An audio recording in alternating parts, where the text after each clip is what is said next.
하나님의 말씀 요한계시록 3장 7절부터 13절까지의 말씀입니다.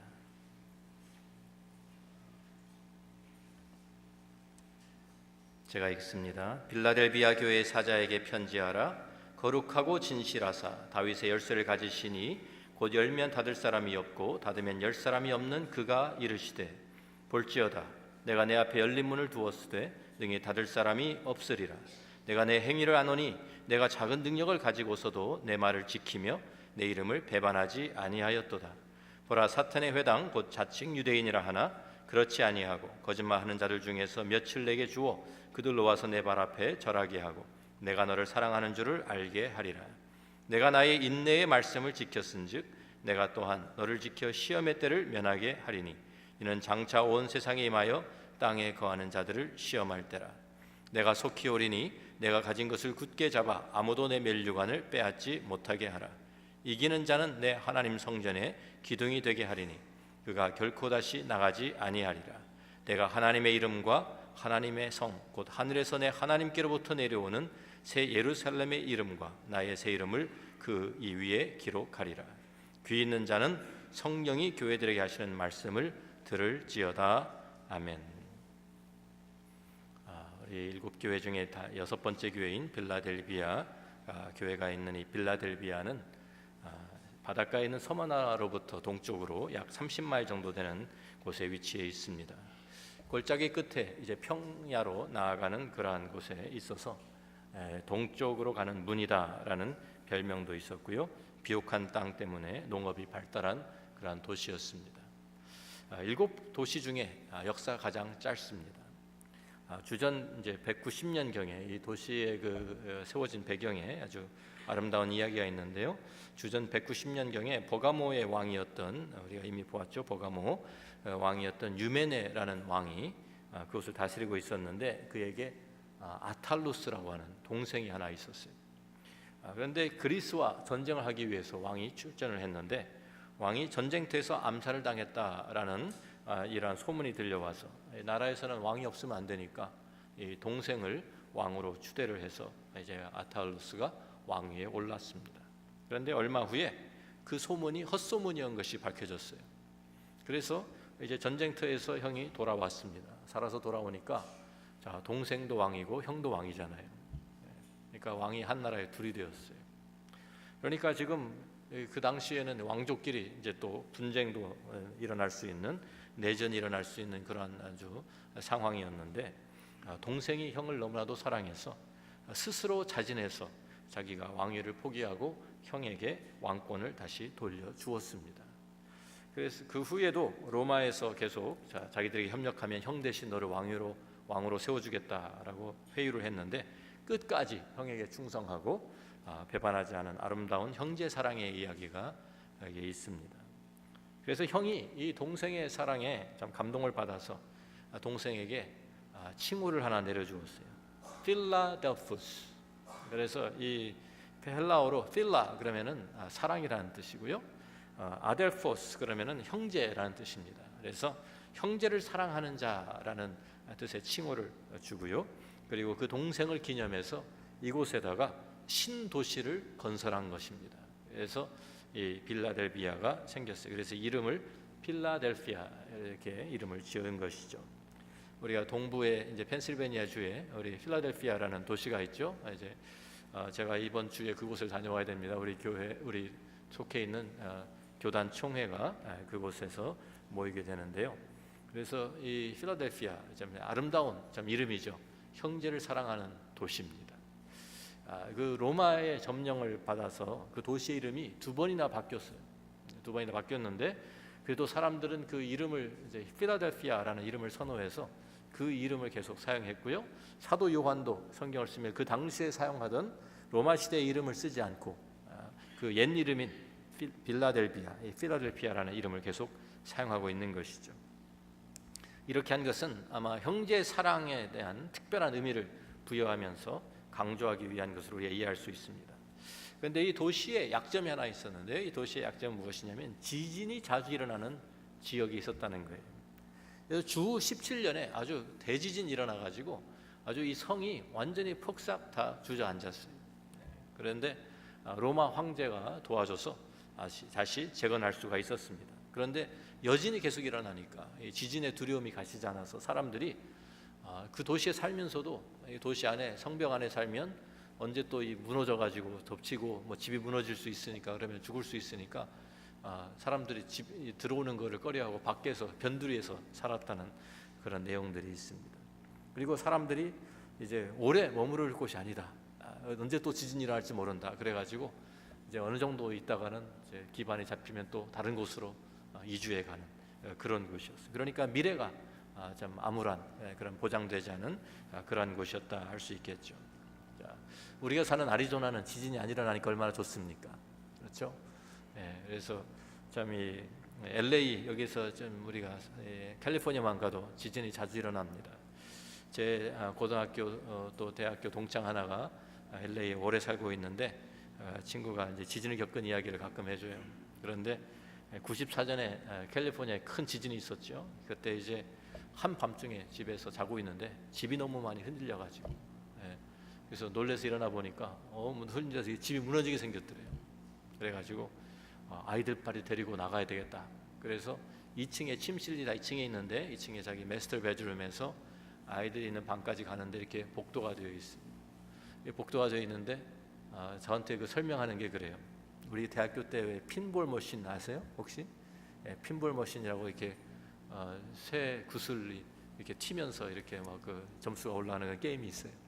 근데 이제 그것 같이 자기 몸이 그 벽 사이에 이렇게 핀볼 그거 같이 펑펑펑펑 치면서 벽을 치면서 집이 하도 흔들려 가지고 그렇게 겨우 그 자기 아이들 방까지 가서 아이들을 데리고 밖으로 나와 가지고 갈 데가 없으니까 차 안에 앉아 가지고 어두운 데서 불도 다 꺼지고 정전돼 가지고 뭐 불도 안 들어오고 깜깜한 데서 동이 틀 때까지 언제 또 이 지진이 나서 땅이 갈라져서 우리 뭐 다 우리가 산채로 땅 속에 파묻히는 거 아닌가 이런 이제 두려움 가운데 밤을 지샜다라는 그런 내용을 얘기해 주더라고요. 나중에 가 보니까 진짜 그 집에 아직도 수리를 다 못 해가지고 집 한가운데 벽이 그냥 금이 쫙 가가지고요.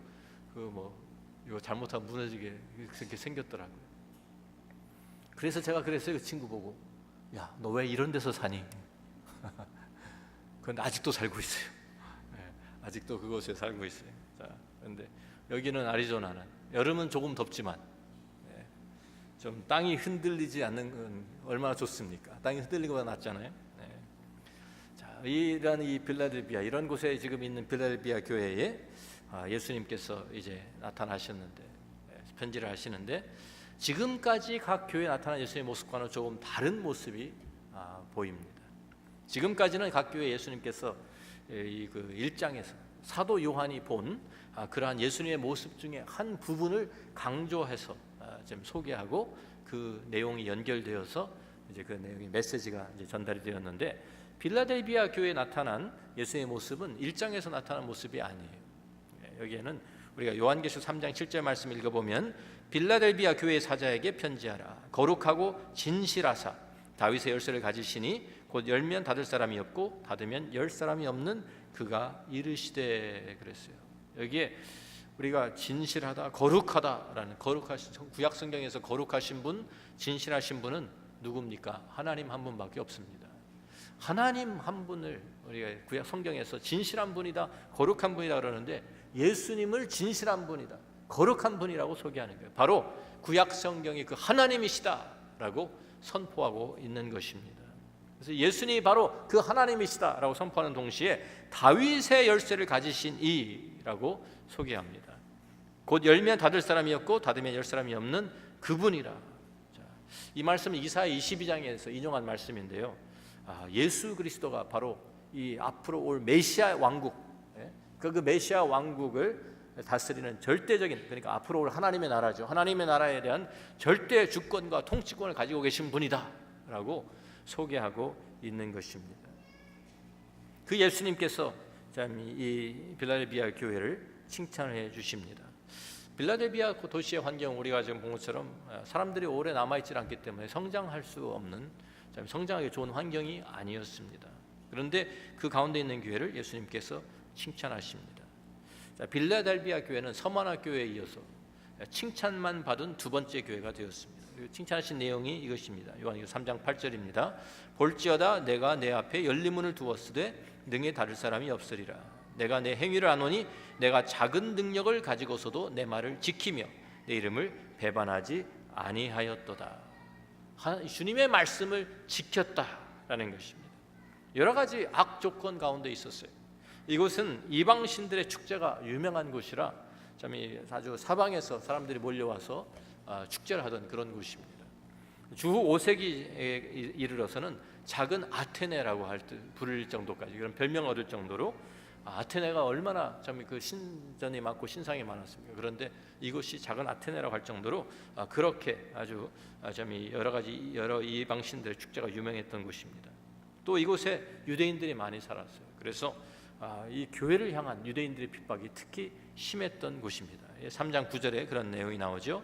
보라 사탄의 회당 곧 자칭 유대인이라 하나 그렇지 아니하고 거짓말하는 자들 중에서 몇을 내게 주어 그들로 와서 내 발 앞에 절하게 하고 내가 너를 사랑하는 줄을 알게 하리라.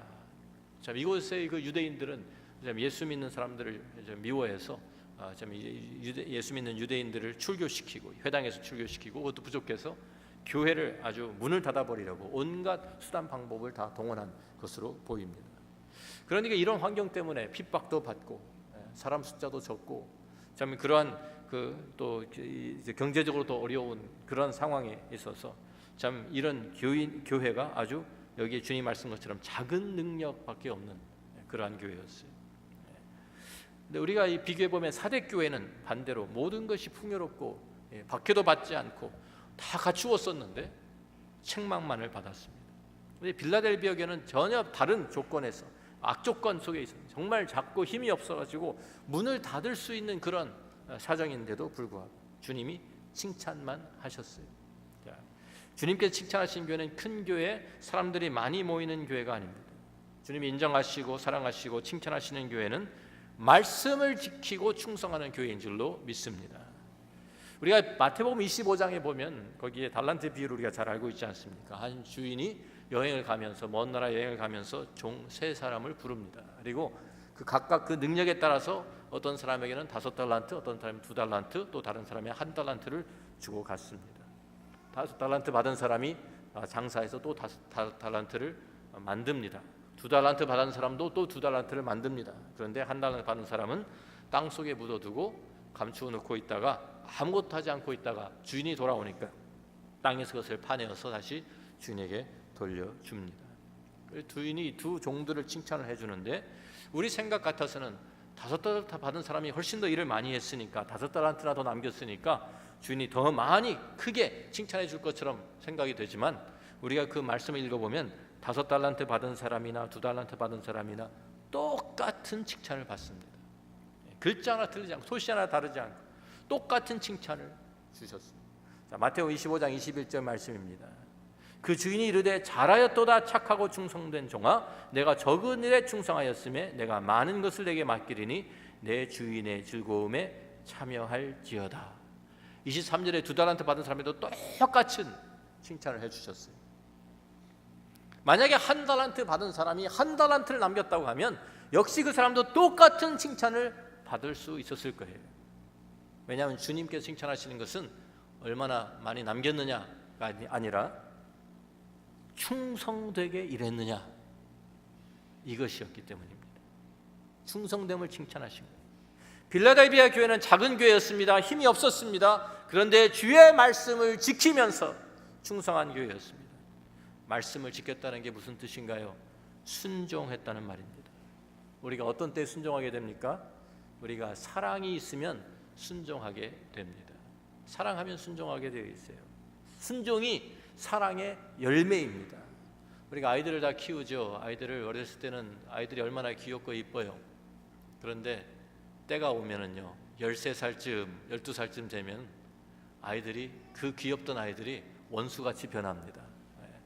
얼마나 말을 안 듣고 반항을 하는지 다들 겪어보시고 아직 안 겪으신 분들은 이제 그런 날이 옵니다. 자, 그런데 얘들이 도대체 왜 이렇게 되는 거야? 그런데 생각해 보면 우리도 그랬거든요.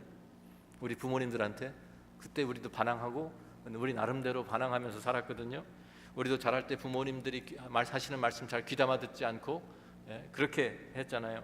그런데 언제 우리가 부모님 이해하기 시작합니까? 우리도 결혼해서 부모가 되고 우리들이 그러면서 부모님이 하신 말씀들이 생각나기 시작합니다. 제 큰딸이 티네이저였을 때 아주 좀 반항을 좀 심하게 했어요. 그리고 대학을 갔는데 대학을 갈 때도 우리가 참 잘 이렇게 지도해 주는 대로 하지 않고 자기 마음대로 하겠다고 학교도 아주 장학금 받고 갈 수 있는 좋은 학교가 있었는데 거기 안 가고 다 엉뚱한 자기가 원하는 다른 학교를 가겠대. 그리고 공부하는 것도 우리가 보기에는 너한테는 이게 적성에 맞는 것 같은데 그거 안 하고 다른 거 하겠대. 그러더니 그래가지고 참 우리 말은 전혀 우리가 하는 것은 무조건 싫대. 그리고 자기가 정한 그 전공에다가 자기가 정한 학교로 갔어요. 그러더니 2년쯤 있다가 여기에서 나는 못 있겠다고 다시 우리가 원래 보내던 학교로 전학을 해서 갔어요.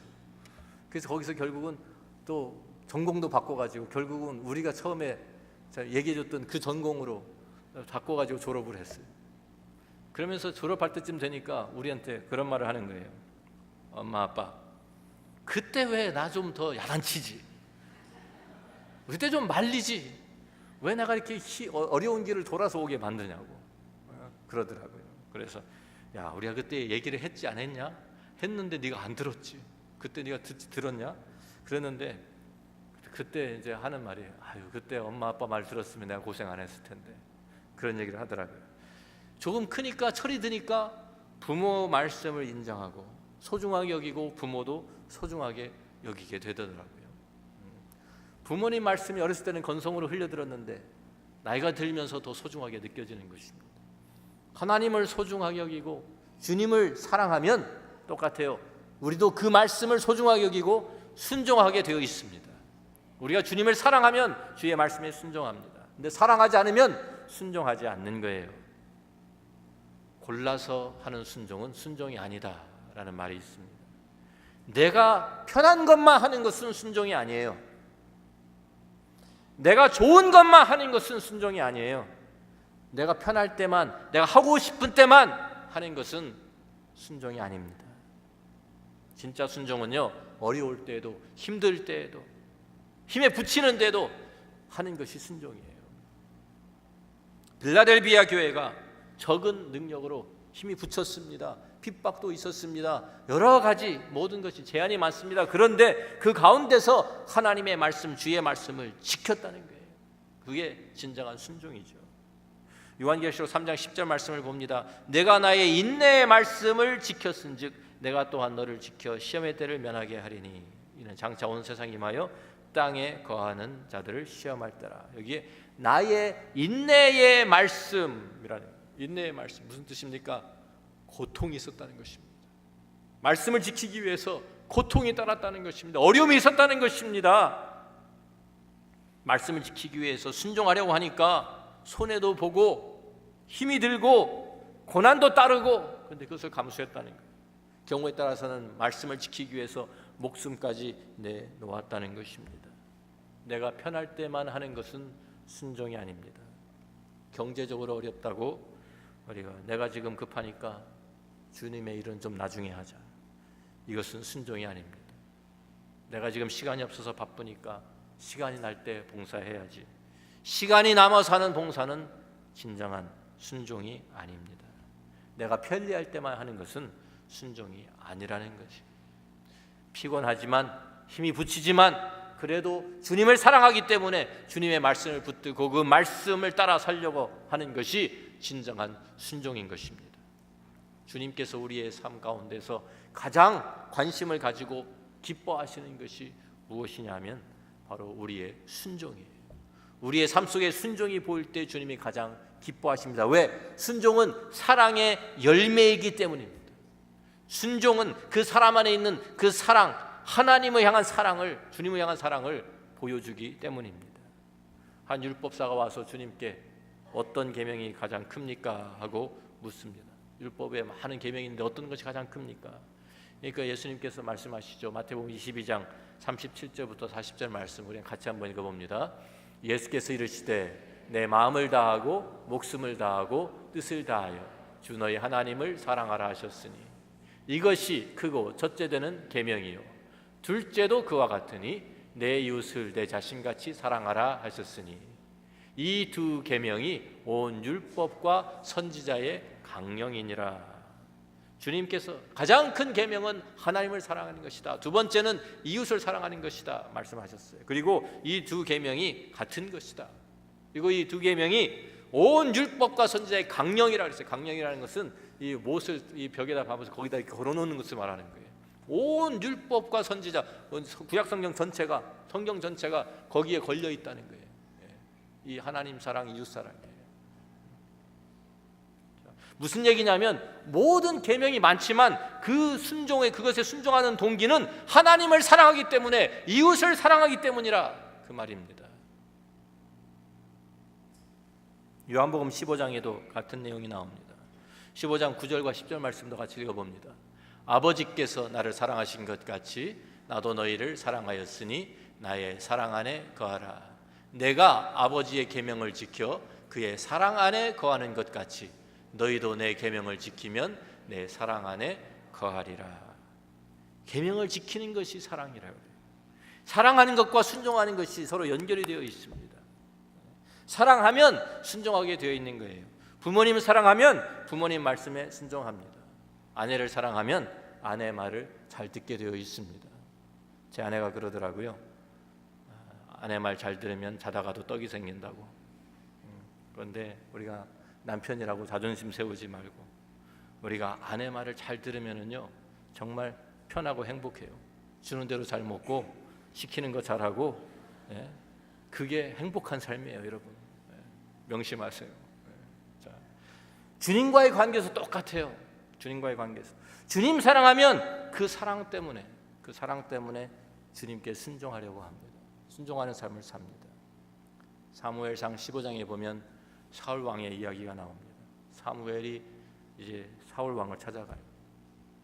사울 왕이 하나님의 명령을 받죠. 가서 아말렉과 전쟁하고 진멸하라. 그런데 사울 왕이 전쟁에 나갔다 돌아오는데 사무엘이 선지자가 만나보니까 양과 소를 끌고 오는 거예요. 그래서 도대체 이 양과 소가 웬일이냐라고 물어보니까 사울이 변명을 합니다. 내가 좋은 것으로 하나님께 제사 지내려고 끌고 오는 것입니다. 변명을 합니다. 그때 사무엘이 사울 왕에게 한 말이 무엇입니까? 우리 잘 아는 말씀이죠. 사무엘상 15장 22절 23절 말씀 같이 읽어봅니다. 사무엘이 이르되 여호와께서 번제와 다른 제사를 그의 목소리를 청종하는 것을 좋아하심같이 좋아하시겠나이까? 순종이 제사보다 낫고 듣는 것이 수장의 기름보다 나으니 이는 거역하는 것은 점치는 죄와 같고 완고한 것은 사신 우상에게 절하는 죄와 같음이라. 왕이 여호와의 말씀을 버렸으므로 여호와께서도 왕을 버려 왕이 되지 못하게 하셨나이다 하니. 그렇습니다. 이게 순종이 제사보다 낫습니다. 하나님이 기뻐하시는 것은 수장의 기름이 아닙니다. 순종하시는 것, 하나님의 말씀을 청종하는 것이라고 말씀합니다. 그 반대도 마찬가지. 거역하는 것은 점치는 죄와 같고 완고한 것은 사신 우상에게 절하는 죄와 같습니다. 하나님의 말씀을 버리면 하나님께서도 사울 왕을 버리신 것처럼 버리신다고 말씀하시는 것이죠. 경고하시는 것이죠. 순종이 제사보다 낫습니다. 왜? 순종에는 사랑이 담겨 있기 때문입니다. 하나님께서 가장 기뻐하시는 것은 제사를 많이 드리는 것이 아니에요. 어떤 큰 일을 우리가 감당하는 것이 아니에요. 뭐 엄청난 일을 성취하는 것이 아닙니다. 하나님께서 우리에게 가장 원하시는 것은 우리가 단지 하나님을 사랑하는 것, 그것입니다. 우리 안에 하나님의 사랑이 담겨있기 시작하면 그 사랑이 우리에게 흘러넘쳐서 옆으로 퍼져나갑니다. 그래서 이웃사랑, 형제를 사랑하게 됩니다. 요한일서 4장 20절 말씀도 같이 읽어봅니다. 누구든지 하나님을 사랑하노라 하고 그 형제를 미워하면 이는 거짓말하는 자니 보는 바 그 형제를 사랑하지 아니하는 자는 보지 못하는 바 하나님을 사랑할 수 없느니라. 형제 사랑하는 것을 보면 정말 하나님을 사랑하는지 사랑하지 않는지를 알 수 있다는 말씀입니다. 빌라델비아 교회는 이름 그대로 형제를 사랑하는 교회였습니다. 말씀을 지켰다는 것이 그거예요. 작은 능력을 가지고도 말씀을 지켰다는 것이 하나님을 사랑하고 형제를 사랑하는 거예요. 형제를 사랑하는 게, 그 형제를 사랑하니 왜? 하나님을 향한 사랑과 순종이 있었기 때문에 가능한 것이죠. 로마 13장 8절부터 10절에도 우리에게 이렇게 권고합니다. 피차 사랑의 빛 외에는 아무에게든지 아무 빛도 지지 말라. 남을 사랑하는 자는 율법을 다 이루었느니라. 간음하지 말라, 살인하지 말라, 도적질하지 말라, 탐내지 말라 한 것과 그 외에 다른 계명이 있을지라도 내 이웃을 내 자신과 같이 사랑하라 하신 말씀에 가운데 다 들었느니라. 사랑은 이웃에게 악을 행하지 아니하나니 그러므로 사랑은 율법의 완성이니라. 완성. 많은 율법을 주셨지만 그 율법의 가장 핵심, 요약은 사랑이라는 말이에요. 하나님을 사랑하면 이웃도 사랑하게 되는 거예요. 이것을 하고 있으면 이미 율법을 다 완성한 것이다 라고 성경이 우리에게 가르쳐 줍니다. 그러니까 우리가 아무것을 할 수 없다고 해도 사랑만 하면 돼요. 우리가 사랑하면 됩니다. 엄청난 사역을 준비하고 집중하는 것보다 먼저 해야 될 것이 무엇이냐면 우리가 먼저 서로 사랑하는 것입니다. 본문 8절 말씀에 그럴 때 우리가 이 하나님의 말씀을 붙들고 우리가 하나님을 사랑하고 이웃을 사랑하고 형제를 사랑하는 이 말씀을 지킬 때 우리에게 약속해 주시는 말씀들이 있습니다. 8절 말씀 보니까 볼지어다 내가 내 앞에 열린 문을 두었으되 능히 닫을 사람이 없으리라. 열린 문을 약속해 주셨어요. 문이 열렸다는 것은 뭐예요? 기회가 생겼다는 말이죠. 기회가 주어진다는 것입니다. 사역의 기회, 전도의 기회, 선교의 기회, 하나님의 일을 할 수 있는 기회가 생기는 것입니다. 누구에게? 하나님을 사랑하는 자에게, 하나님을 사랑하는 자에게 열리는, 말씀을 지키는 자에게 열리는 거예요. 우리가 전도한다고 1대1로 우리가 양육시키고 전도 폭발 훈련시키고 말씀 외워서 나가서 우리가 참 이 기술을 배워가지고 나가서 전도, 그거 중요해요. 해야 되는데, 그런데 그거보다 더 중요한 게 뭔지 아세요? 사랑부터 배워야 돼요. 사랑하는 것부터. 사랑하지 않고 나가서 전도하는 것은 전도가 아니에요. 우리가 단기 선교 많이 나가지 않습니까? 단기 선교 가서 우리가 섬기고 봉사하고 하는데 단기 선교 나가야죠. 그런데 그거보다 이전에 해야 되는 것이 무엇이냐면 영혼 사랑하는 것을 배워야 돼요. 영혼 사랑. 영혼 사랑하는 마음 없이 단기 선교 나가봤자 헛수고입니다. 먼저 사랑하는 마음을 우리가 배워야 돼요. 우리가 서로 사랑하면, 하나님의 사랑이 우리 마음에 담기면 문이 열리는 거예요. 하나님이 열어주시는 거예요. 사역의 기회를 주시는 것입니다. 9절 말씀 보니까 여기에 참 그 유대인들 가운데서 며칠 내게 주어 그들로 와서 내 발 앞에 절하게 하고 내가 너를 사랑하는 줄을 알게 하리라. 주님이 약속하십니다. 교회를 핍박하던 그 원수 같던 유대인들까지도 회심하고 주님 앞에 돌아와서 참 예수 믿고 돌아오는 것을 보게 하시겠다고 약속하시는 것입니다. 가정에서도 다른 것보다 가장 중요한 것이 서로 사랑하는 것입니다. 십자가의 교회 집사님이라는 분이 가정에서 맨날 싸우기만 하면 되겠어요? 그러면 이웃에 가서 우리 같이 교회 갑시다 그러면 통하겠어요? 절대로 안 통합니다. 전도의 문이 닫히는 거예요. 전도의 문이 활짝 열리는 것은 가장 먼저 우리가 서로 사랑하는 거예요. 가정 안에서부터. 사랑 없이 전도하면 아무 소용 없습니다. 우리가 우리 교회에 좀 외부에서 이렇게 지나가시는 분들이나 방문하신 분들도 많이 찾아오고 또 다른 곳에서 이곳에 이주하시는 분들이 찾아와서 우리 교회 등록하신 분들이 있습니다. 그러면은 우리 새가족반에서 우리 함께 모여서 이제 대화도 나누고 하는데요. 우리 한 달 동안 이제 매주 이렇게 하니까요. 그래서 제가 우리 교회 첫 인상이 어떠셨습니까? 라고 물어보면 가끔 대화를 이제 하면 제가 듣는 말이 있습니다. 참 우리 교회가 굉장히 따뜻한 사랑이 느껴집니다. 그러면 제가 너무나도 감사하고 기쁩니다. 마음. 그런데 똑같은 이유로 어떤 분들은 어디 오니까 아무도 아는 척도 하는 사람도 없고요. 너무 냉랭하고요. 굉장히 어색해요. 그러면은 제가 참 마음이 아픕니다. 우리 교회 안에 사랑이 있어야 되는데, 우리 교회 안에 사랑이 있게 하려면 어떻게 해야 될까요? 우리 교회 안내하는 집사님들, 영접하는 팀들만 우리가 막 계속 잘하라고 그러면 됩니까? 그게 아니에요. 우리가 전체, 우리 한 사람 한 사람이 중요해요. 우리 한 사람 한 사람이 안내를 맡은 집사님, 권사님만 그것을 감당해야 됩니까? 아닙니다. 우리들이 같이 하는 것입니다. 새가족 환영팀만 환영하는 것입니다. 아닙니다. 우리가 이제 새로 오신 분들 우리들 환영하고 맞아주고 사랑으로 돌보아주셔야죠. 새로 이제 등록하셔야죠. 등록하신 분들이 등록하신 후에, 등록하기 전까지는 잘 나오시다가 등록한 후에 안 나오신 가정들이 많은 거 아세요, 여러분들? 왜 그런지 아세요? 여기에는 우리 새가족 팀이 열심히 섬기고 있었으니까 문제가 없었는데, 우리 내주 한 달 딱 지나고 우리가 교회 앞에서 우리 이제 이분들 이제 환영하고 새가족 우리 가족 됐습니다 박수 치고 그래서 환영한다고 했는데, 신교실에 딱 가면은요 언제 봤냐는 듯이 얼굴도 안 마주죠, 눈도 안 마주죠, 같이 앉아서 식사하자는 말도 없어.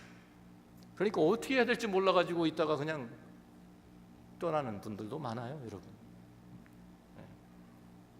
목장 식구들끼리만 인사하고 식사하지 마시고 그런 분들을 좀 초청해서 같이 우리 대화도 나누고 여러분들이 마음을 좀 열어주시면 좋겠습니다. 우리가 마음을 열고, 사랑은 주고받는 거예요. 내가 사랑하면 할수록 나에게 사랑이 다시 돌아오게 되어 있습니다. 그래야 사랑이 넘치는 교회가 되는 거예요.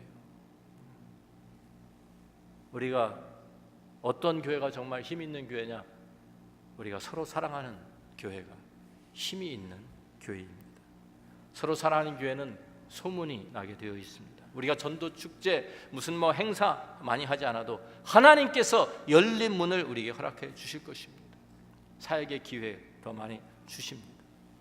아니 상식적으로 생각해 보세요. 여러분들이 아이들을 맡기잖아요. 일이 있을 때 아이들이 맡기는데 누구에게 맡기겠어요? 내 아이를 사랑하고 사랑으로 돌보아주고 아껴주고 챙겨주고 그런 사람에게 맡기지 않겠어요? 하나님 보실 때 똑같은 거예요. 하나님께 사랑하시는 그 자녀, 하나님이 사랑하시는 영혼을 내가 누구에게 맡길까? 어느 교회에 맡길까? 생각해 보세요. 누구에게 맡기겠는지. 사랑 가지고 돌보는 그 교회에 맡기지 않겠어요? 하나님의 우리의 말씀을 지킬 때에 또 10절에 우리에게 이런 말씀을 하십니다. 또 이렇게 약속하십니다. 내가 나의 인내의 말씀을 지켰은즉 내가 또한 너를 지켜 시험의 때를 면하게 하리라. 내가 나의 말씀을 지켰으니까 나도 너를 지켜주겠다. 주님이 약속하시는 거예요. 말씀을 지키는 자는 하나님께서 우리가 힘들고 어려울 때 우리를 지켜주십니다. 우리가 이 세상에 살아가면서 환난이 있습니다. 여러 가지 어려움과 도전이 찾아옵니다. 그런데 그럴 때 하나님께서 내가 나의 말을 지켰으니까 나도 너를 지켜주겠다고 약속하시는 것입니다. 하나님의 일을 감당하고 우리가 서로 하나님 사랑하고 형제를 사랑하는 그 사람에게 하나님께서 왜 필요한 것으로 공급해 주시지 않겠습니까? 왜 하나님께서 채워주시지 않겠습니까? 먼저 그의 나라와 그의 의를 구하라. 그럼 이 모든 것을 너에게 더하여 주시리라. 주님이 약속하시죠. 또 주님께서는 우리에게 말씀을 지키는 자에게 미래를 보장해 주십니다. 12절 말씀 보니까 이기는 자는 내 하나님 성전의 기둥이 되게 하리니 그가 결코 다시 나가지 아니하리라 그랬어요. 아까 말씀드린 것처럼 여기에 사는 이 빌라델비아에 사는 사람들은 지진 때문에 무서워서 성이 무너질까 봐 거기에 언제 빨리 다른 곳으로 이주하는 그런 생각만 가지고 있었던 사람들이에요. 그런데 그 미래가 불확실한 것이죠. 그런데 주님께서 내 하나님 성전의 기둥이 되게 하겠다. 결코 다시 나가지 않게 하겠다. 하나님께서 미래를 보장해 주시겠다고 약속하시는 것이죠. 또 여기에 하나님의 이름, 또 새 예루살렘의 이름, 나의 새 이름을 위해 기록하신다는 말씀은 우리가 하나님의 소유가 되었음을 확인해 주시는 거예요. 하나님의 소유라. 우리가 하나님의 말씀을 지킬 때, 우리가 그래서 하나님을 사랑하고 이웃을 사랑할 때 하나님께서 나머지는 다 알아서 책임져 주시는 줄로 믿습니다. 열린 문도 주시고 어려울 때 우리를 지켜 보호해 주시고 우리의 미래를 보장해 주시는 것입니다. 우리가 서로 사랑할 때 하나님께서는 우리 교회를 아름답게 사용하실 것입니다. 우리가 서로 사랑하면 우리 주님께서 우리 가정들을 아름답게 사용하실 것입니다. 재밌는 것은 서문학교회 또 이 빌라델비아 교회 7교회 중에 가장 연약한 교회들입니다. 그런데 이 교회들이 가장 칭찬을 많이 받았어요. 그리고 이 도시들이 지금까지도 사람이 살고 있는 그런 도시가 이어지고 있어요. 왜? 교회가 살아나니까 그 도시까지도 살아나는 거예요. 그 나라까지도 살아나는 거예요. 교회의 생명이 있기 때문에 그 교회가 축복의 통로가 되어서 하나님의 참 그 생명을 세상에 흘려보내는 거예요. 그러니까 그 도시까지도 살아나는 것이죠. 생각해 보십시오. 소돔과 고모라가 왜 멸망했습니까? 의인 10명이 없어서라고 우리가 말하죠. 다시 바꿔 얘기하면 교회가 없어서 죽은 거예요. 도시. 소돔과 고모라에 예수 믿는 하나님의 사람들, 하나님 믿는 사람들이 없어서, 의인 10명이 없어서, 교회가 없어서 죽은 거예요. 멸망한 거예요. 세상의 유일한 소망은 하나님의 교회인 것입니다. 교회가 있기 때문에 그 교회를 통해서 하나님의 생명이 흘러들어가고, 하나님의 사랑이 흘러가고, 하나님의 능력이 흘러가고, 하나님의 은혜가 흘러가는 거예요. 그러면 교회도 복을 받고, 그 지역도 복을 받고, 그 나라가 복을 받게 되어 있는 것입니다. 우리 교회가 이곳 챈들러에 있으니까 챈들러가 복을 받게 될 줄로 믿습니다. 아멘 안 하세요? 챈들러 씨가 복 받는 거 싫어요? 우리가 어디를 가든지 우리는 복 있는 사람들이 축복의 통로니까 복을 가지고 다니는, 복이 따라오는 그런 사람들인 거예요. 우리 교회가 있기 때문에 이 지역 사회가, 이 피닉스 지역이, 이 애리조나가, 이 미국이 복을 받게 되는 하나님의 은혜, 하나님의 사랑이 넘치는 그 하나님의 생명이, 하나님의 구원이 전달되는 우리 교회 성도들, 우리 교회가 되기를 주의 이름으로 축원합니다. 기도하겠습니다.